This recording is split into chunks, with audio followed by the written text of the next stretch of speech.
So it's come to this. It's time to discuss Aquaman and the Lost Kingdom. A movie that will make you ask, is that the title card? Or is that global warming? And the answer is yes. People are saying that Aquaman 2 is tanking, that it's not good. And you know, this is where they were like, man, you messed it up. Aquaman, you messed it up. Greatest movie, now it's a mess. This might be a bit of a hot take, but I would say that Aquaman, it was never very good.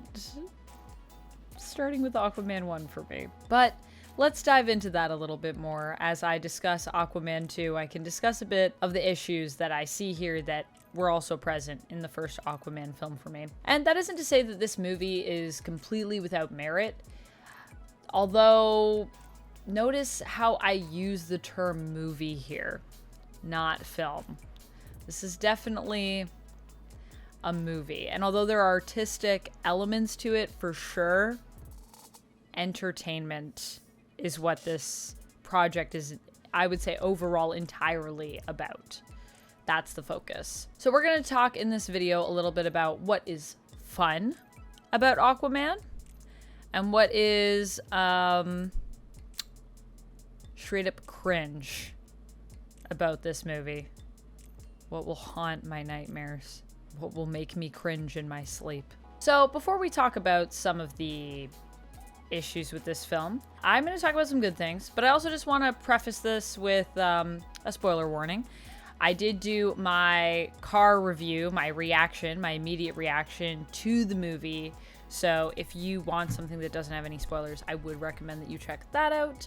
This, however, we are going to be talking about spoilers. I'm literally going to be talking about specific lines in the movie, scenes, moments, characters, all that good stuff. So get ready, because we're talking about it. So let's talk about some of the things that were actually good. Well, those who tried, aka the designers, thank you. You did good work. Pat yourself on the back. You made it through Aquaman 2, and you came out looking pretty good. I gotta be real with you.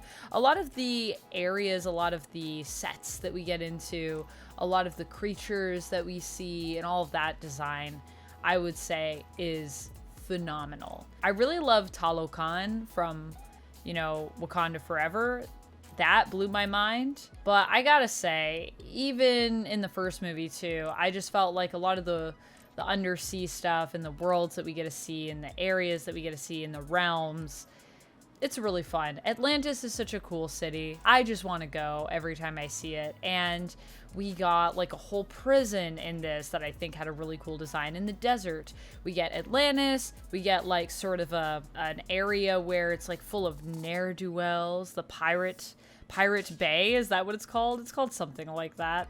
We get Necrum, which also has a very cool look. Like, all of these designs are just great. It's very cool to see all of that. My favorite area is actually probably when Orm is broken out of prison, and the Orm prison breakout area in the desert. Just the creatures that we see and the mounts that they ride that are like his jailers. I just thought all of that design was so good, which kind of lends into my next point. The other people that tried, the costumers. And the costumes in the first Aquaman honestly were fantastic. One of my favorite, I think, looks of all time from anything that's related to superheroes is still from Aquaman 1, and that is Mera's jellyfish dress that she wears, which I think is supposed to be like her wedding gown. Oh man, that dress is just amazing. It's so pretty. I still really, really want to do like a cosplay of that dress, even though now I feel like with everything that happened with Amber Heard,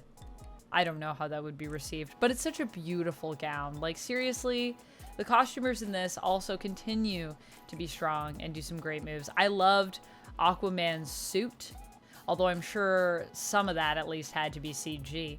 But just the design of, you know, his ridiculous, like, metal suit.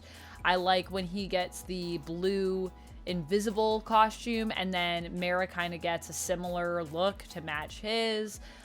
Everyone in this, really, that's outfitted looks really cool. You can tell that they want to make everything distinct when it comes to the costumes here. So, costumers, also good job. You're doing a good job. sorry that you're an Aquaman too, but I'm sure you had fun making the stuff because you can tell that a lot of people on this film had fun. So that's not to say that, you know, this is like a miserable project and like no one can like it. There are some things that are of merit, and the costumes and the design are a couple of those things. The straight up goofiness of this movie, I think, also lends to just how much fun people were having on set. People are making jokes. The jokes, quite a few of them are pretty funny. The whole bit with Orm eating the cockroach because Arthur's basically like, yeah, like actually land food's pretty good, but you wouldn't know because you don't try things, brother. You're like just living underwater judging people all the time. Maybe if you stop judging people for 2 seconds, like, eat this cockroach, it's great. This is what we always eat. And tricking him into eating the cockroach, like, what a great prank.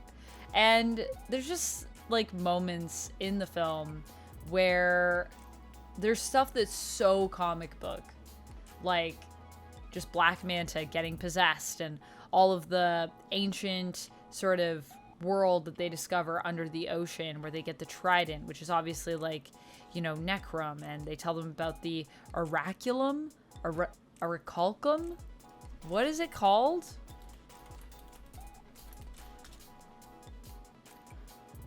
Orichalcum? Oh, is this a real substance? Oh, it's just a substance that relates to Atlantis. That makes sense in lore.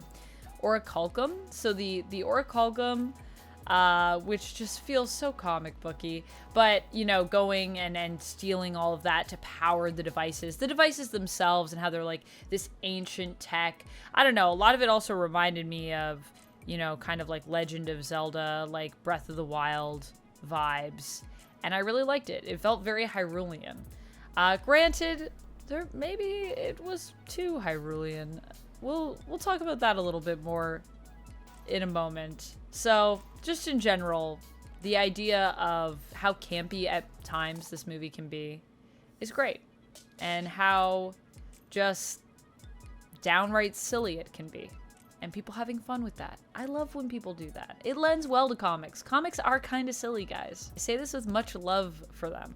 I say this in Cosplay as I talk to you about Aquaman 2, which I went into, like, obviously still hoping it was going to be good, but knowing that for me, Aquaman, the first one, just wasn't it. It wasn't my favorite DC film. But that's what I love about comics. They're goofy. And this movie does that at times well. The relationships in the film are also pretty great. I mean, I would love to see more stuff between Orm and Arthur, developing their relationship with their mom, Atlanta. Just the whole family dynamic is really awesome. Obviously, we didn't get a lot into Arthur and Mara's relationship more in this film, but the stuff that we do have about family is pretty cute and really fun. And Orm is amazing. Like, Patrick Wilson as Orm is crushing it. Just great job. Great job. Obviously, I gotta give you an honorable mention as well to my favorite part of the film. Not even an honorable mention. This should be number 1 for me. Topo. Topo is Arthur Curry's sort of cephalopod, his kind of pet octopus in the comics, a very classic character that I saw in the trailer and I thought, are they going to do this? Are they going to put this character in the film? And they did. And I just love his sounds. I love the design for the character. I love his sassiness, his personality, and I love that they were just like, we're gonna do that. We're just gonna be that ridiculous. And yeah, he's gonna have an octopus buddy, because why not? Because why not? He rides a giant seahorse. It fits really perfectly with just the goofiness of this movie, but how the film actually commits to it in a way that, you know, you can believe. Because it's comic books, and it's fun. We can have fun. But there are some things that weren't so fun. There's some things that were the most cringe about this film. So let me tell you about that. So there's the dialogue. For one, Aquaman's speech at the end is... it's just so cookie cutter. And there's a lot of moments in this where people are having talks about like serious talks about things, and it's very cookie cutter. There are moments where Black Manta's being menacing and it's super cookie cutter, or Black Manta's being menaced by the, you know, long dead king of the Necrom Empire who's undead and is trying to come back to life or whatever. It's just very cookie cutter. And there's also a line. To me, it was the worst line in the movie. It's said near the beginning when Black Manta says, "I'm gonna kill me a dead mermaid." What? What does that even mean? So there's lines like that, and they just made me question, how did that end up the final line? Is that in the script? Was that improvised? Is that why it's kind of weird?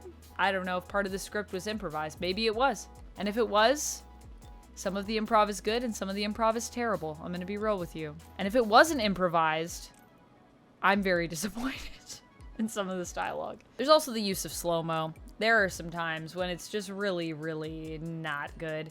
There's the part where Jason Momoa as Arthur Curry is screaming because he finds out Aqua Baby, his son, Arthur Curry Jr., has just been taken. And honestly, the screaming I didn't have an issue with. It was just like intense. And then for some reason near the end, they were like, now let's put it in slow-mo, which just made it ridiculous. And I don't know if that was the intent, but if it's ridiculous, then don't make the scene try to be serious. Make it try to be ridiculous. Everything else in the scene was serious.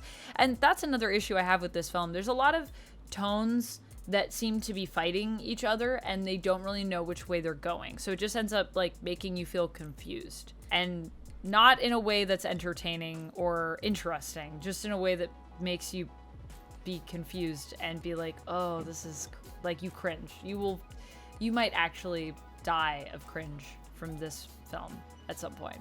It's pretty bad at moments. Another one is, I mean, there's a few, but just in general in fight scenes, they were using slow-mo, but not at a time when the fight was moving so fast that you're like, oh wait, I need the slow-mo because I need to see what's happening, which is why you use slow-mo in a fight normally, or because you want to be the Matrix, which no one can be the Matrix. So everyone please just, honestly, just stop. But if something's happening at super speed, sure. These are not moments that seem to be super speed. It's like the end of a movement. Like it would be like, I punched you, and then when I come back, like, and then slow-mo. Like, why? Like, what? Nothing is happening here. Which brings me to the next thing. Some of the fights in this film were really bad, and the worst offender by far for me was the trident fight. And I was actually hyped when this started to happen on screen. I thought, oh my gosh, 2 guys with tridents, that could be a really fun fight. That's really cool. Like, what does fighting with a trident look like? And they're superpowered tridents, so like, what are we gonna do with that? But no, it was just a lot of blurs because everyone was swooping around, which would also be a great time to, if you were going to use slow-mo, use slow-mo if it's so blurry and fast that I can't see what's happening. But no, just obscure it, because obviously you want to hide the fight choreo. If there was fight choreo, I don't know what happened there, but it wasn't good. I know that. Probably one of the worst fights I've seen in a while. Which is disappointing, because I feel like that fight could have been good. Especially considering who the actors are in the scene. And obviously you can also have stunt people come in. And the stunt performers can also beef it up, but even if you didn't, I mean, I don't know. Speaking of Black Manta also gets snubbed in this film. So he was obviously advertised as being the main villain, and then the trident basically possesses him, so then the main villain kind of becomes, you know, the ruler of Necrom, Atlan's brother. Then Orm becomes the villain, even though Orm's being built up for this whole redemption arc. And the whole idea is that, you know, Aquaman doesn't want to kill his brother, so if, you know, Orm is possessed, then, like, there's a better chance of Necrom, I guess, winning the fight. But just let it be. I would have actually liked it better. This is my idea. What if Black Manta is being possessed, and they're like, you know what, you're being possessed, like, you just need to wake up and see this, and the Black Manta's like, oh, you think I'm being possessed? No, no, no, no, I want all of this. I don't care that I'm being used, because what I was doing is I was just trying to get to this point so I could steal this power, and then uses it to beef himself up, because that's how angry he is that Even like when he's possessed, his anger is so powerful that he can't like really ever lose control of himself. And he just like basically gets all the power of Necrum and, you know, takes it. I thought that could have been really cool. But no, Black Manta was a pawn, and then he gets basically slapped out of the way, literally. And then Orm is the bad guy, and then we defeat that with love, and then Necrum just gets tridented in the face. Not the first time, but the second time. Which honestly, I think Green Arrow would be very impressed by that throw that Aquaman did. Right through the trident. Aquaman, you didn't know this, but he's got mad accuracy skills. But something that you may have forgotten is his sonic weakness. Aquaman has a sonic weakness? What? As far as I know, his main weakness is simply that he needs to be near water, but then obviously that gets retconned. So I don't remember him ever having a sonic weakness. Please correct me if I'm wrong in this, but I'm pretty sure that's Symbiote's weakness, and that's a Marvel thing. So what y'all do? It seems like they just didn't want to acknowledge that Aquaman is super OP and come up with a smart way to defeat the Atlanteans and Aquaman because they're super powerful. And let's be real, Black Manta's just a dude in a suit, and he doesn't even have a suit in this movie. So they were like, we'll give them tech that's sonic cannons, and they are weak to sonic waves because it messes with their equilibrium. It just feels kind of lazy. Of course, if it's based on something and I just don't know, let me know. Nothing that I can think of. So the sonic weakness was bizarre and felt lazy, which also lends to some of the other things that are lazy in this film. The plot of convenience, global warming, which I kind of liked the inclusion of because it does fit well with the themes of Aquaman and this idea of like ocean conservation. And it's very important in the world, which I did like. But it just lends too conveniently into some parts of the plot.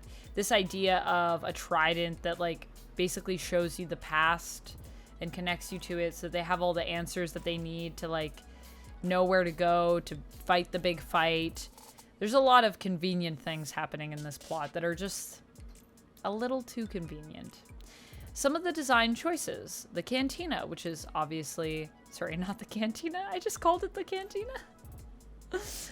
It's inspired obviously by the Star Wars cantina. The Pirates Bay, or whatever it was called. The Necron. The Necrum. The Necron being very heavily inspired by Warhammer 40k, which I did not know until after the film. And then when I looked at it, I was like, oh yeah, that's like almost one for one. Not quite, but pretty close. And even now, as I was saying, you know, I love the ancient tech. Is it very heavily inspired by Hyrule and all the ancient tech in a Hyrule? Maybe. The sound, which at times is garbled. That's how lazy it is. You can't hear what people are saying. Some of the sound effects, although some of them are just so, like, just intense at moments.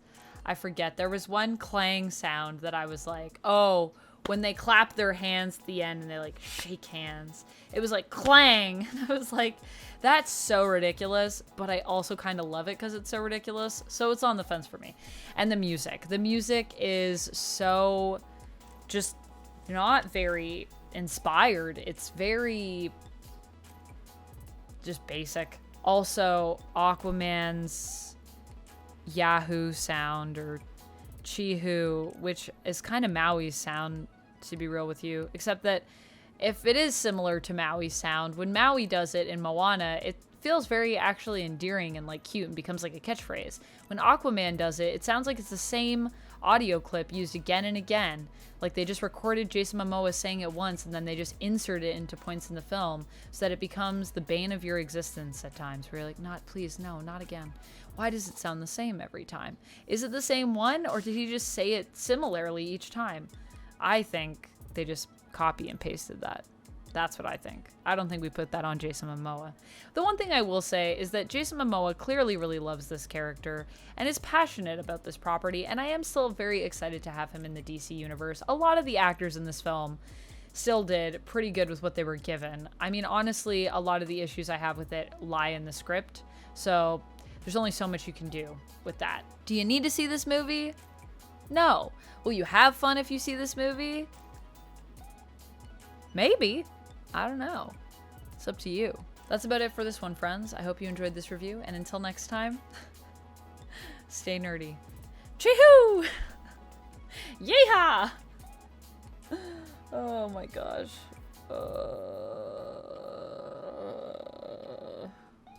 Okay, that's enough of this. Get me out of this movie. Get me out of here.